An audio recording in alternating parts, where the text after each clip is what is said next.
پاکستان کی تاریخ میں پہلی مرتبہ آپ کا بجٹ جو ہے زیرو سے نیچے چلا گیا ہے۔ ہمیشہ کے لیے اگلے سال کے بجٹ کا حجم پچھلے سال کے حجم سے زیادہ ہوتا ہے۔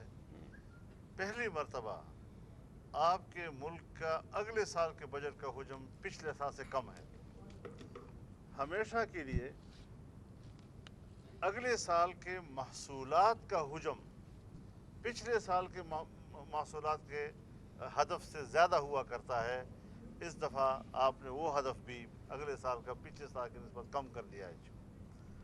ایسی صورتحال میں جبکہ نہ باہر دنیا سے ہمیں کوئی مدد دینے کو تیار ہے، نہ پاکستانی وہاں پاکستان پیسہ بھیجنے کے لیے تیار ہیں، آپ کی برآمدات ختم ہو چکی ہیں، پیسہ نہیں رہا ہے، تو مزید کتنا اس ملک کو تباہ کرنا ہے۔ ہمیں دیکھنا چاہیے کہ آج کی اس متمدن دنیا میں اگر ریاستوں کی بقا کا مدار کوئی چیز ہو سکتی ہے تو وہ معاشی خوشحالی ہو سکتی ہے۔ جاپان کی فوج نہیں لیکن معیشت مستحکم ہے، آج وہ بڑی طاقتوں کے ساتھ بات کرتا ہے۔ سوویت یونین فوجی لحاظ سے طاقتور ملک لیکن معاشی لحاظ سے گر گیا، اپنا وجود ختم کر بیٹھا۔ آج جو ہم بیٹھے ہیں، جس کے لیے ہم فکر مند ہیں، اس کو اس حوالے سے سنجیدہ لینا چاہیے کہ یہ سب لوگ اس وقت ریاست کی بقا کی جنگ لڑ رہے ہیں۔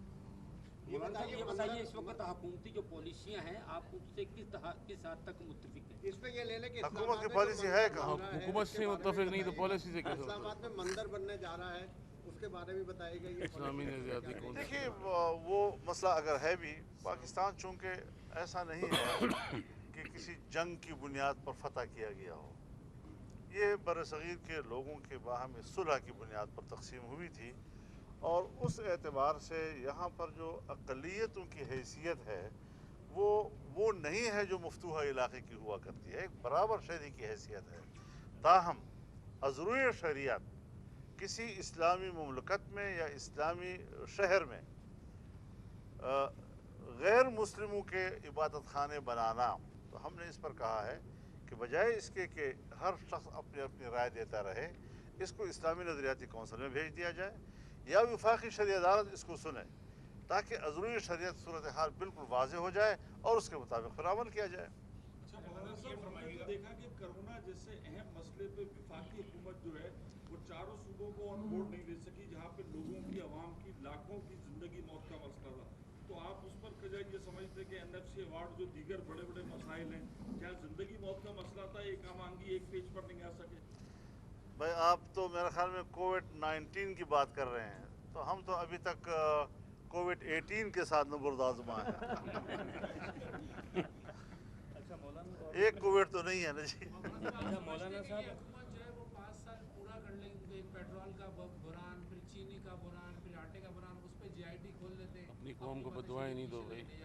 یہ 5 سال پورے کر لیں گے۔ 5 سال پورے کرنے کا معنی یہ ہے کہ آپ پوری قوم کو بددعا دے رہے ہیں، جس کو میں پوری قوم کے لیے بددعا سے تعبیر کرتا ہوں۔ کوئی تبدیلی کی بات نہیں ہے، تباہی کی بات ہے۔ اچھا حضرت، چلیں قوم کو بددعا نہ دیں، یہ بتائیے گا کہ نئے الیکشن موجودہ صورتحال کا حل ہے یا پارلیمنٹ میں تبدیلی؟ دوسرا سوال یہ ہے کہ آپ کے ساتھ مارچ اور اپریل کے وعدے، میں گزارش کروں آپ سے، دیکھیے آئین پاکستان یہ ہمارے درمیان ایک میثاق ملی ہے، یہی ایک عمرانی معاہدہ ہے تمام صوبوں کے اور صوبوں کے اندر رہنے والے قومیتوں کے درمیان۔ آج بھی ہم یہی مطالبہ کریں گے کہ دوبارہ یہ ووٹ قوم کی امانت ہے، یہ واپس قوم کو دی جائے، الیکشن شفاف کیے جائیں۔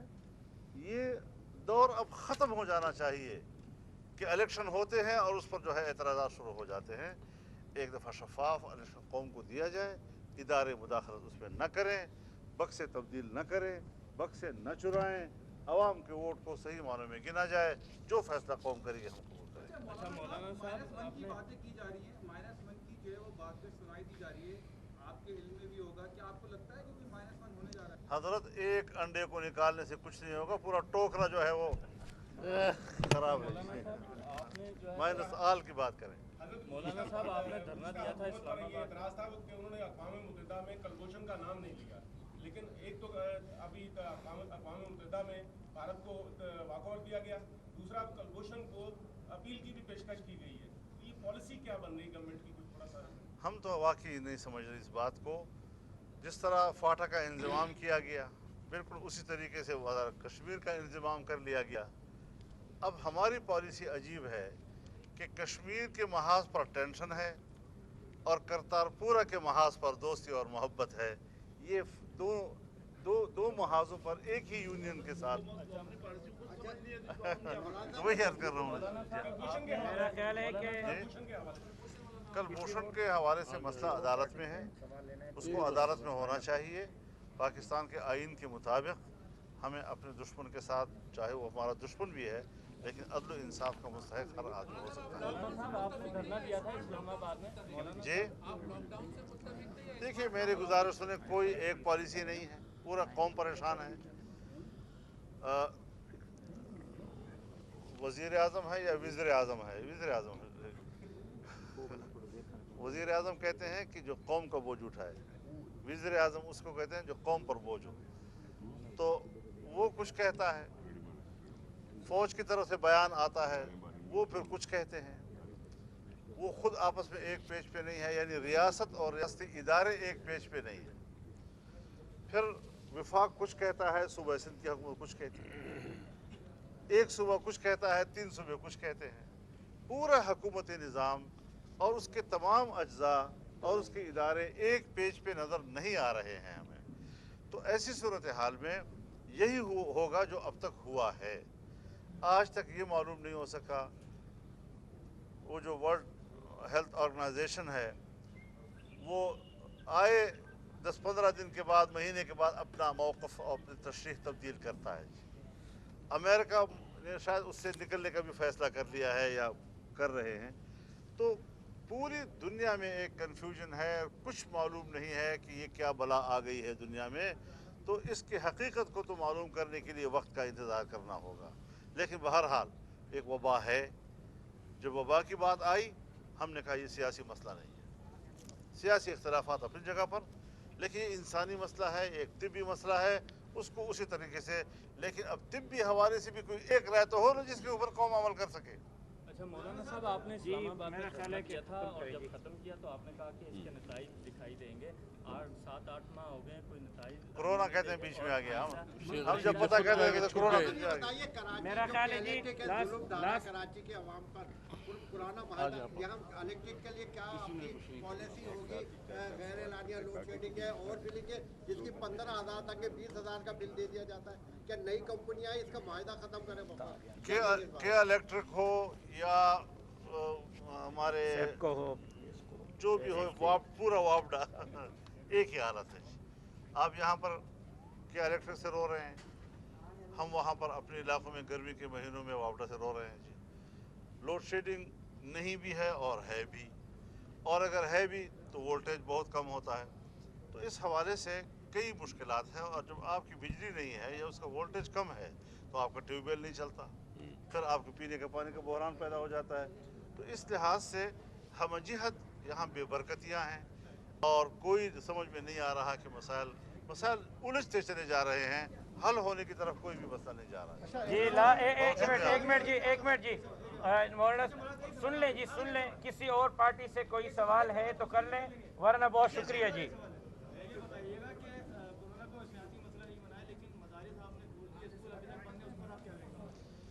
मदारस हमने खोलने का फैसला किया है, जिस तरह हुकूमत ने किया है। उन्होंने भी कहा है खोलेंगे, लेकिन एक बात जहन में रहे कि दीनी मदारस की छुट्टियों के महीने शोबान, रमज़ान और शवाल हुआ करते हैं, जबकि सरकारी स्कूलों की छुट्टियों के जो महीने हैं वो जून, जुलाई और अगस्त हुआ करते हैं। लिहाजा अगर ये अगस्त तक जाते हैं तो ये तो ऑलरेडी उनका अपनी छुट्टी के दौरानिया है। सो अब तो हम तो वहाँ मार्च से शोबान से बंद किए बैठे हैं। शोबान हमारा गुजर गया, रमज़ान शरीफ हमारा गुजर गया, शव्वाल हमारा पूरा गुजर गया, इस वक्त ज़िकात जा रहा है। अब आप मुझे बताएं कि वो बच्चे जो हिफ्ज़ व नाज़रा से वाबस्ता हैं, अगर वो एक हफ़्ता भी मदरसे नहीं जाते तो जो पढ़ा हुआ वो भूल जाते हैं। लिहाजा फ़िलहाल बच्चों के इदारे खोलने का फैसला किया गया है। और दूसरा ये कि वो जो इम्तिहान उनका बाकी था उसके लिए भी COPs के तहत, और बच्चा जिस ज़िले में है वही ज़िले में किसी मदरसे के अंदर इम्तिहानी सेंटर बनाकर इम्तिहान देने की उसको मौका दिया जा रहा है। बाकी मदारस जो हैं वो हम भी ईद उल अज़हा के बाद खोलने की बात कर रहे हैं, और गवर्नमेंट भी इदारे जो हैं वो ईद उल अज़हा के बाद खोलने की बात कर रहे हैं। तो कोई तसादुम की तरफ हम नहीं जा रहे। बहुत शुक्रिया जी, बहुत शुक्रिया जी, बहुत शुक्रिया जी, बहुत शुक्रिया, बहुत शुक्रिया। एहतसाबी जो सिलसिला है इस वक्त मौजूदा हुकूमत कर रही है, कार्रवाइयाँ कर रही है, अपोजिशन पे उस पर काफ़ी एतराज़ात है अपोजिशन को। आपके खिलाफ भी कुछ मामलात किए गए थे, वो फिर दब गए, क्या हुआ ये थोड़ा इस बारे में कुछ बताएंगे? बस आप कराची वाले ना खामखा एक ऐसा सवाल करते हैं कि मुझसे आपको ज़रा सख्त जवाब लेने की ख्वाहिश रखते हैं, कुछ भी नहीं है।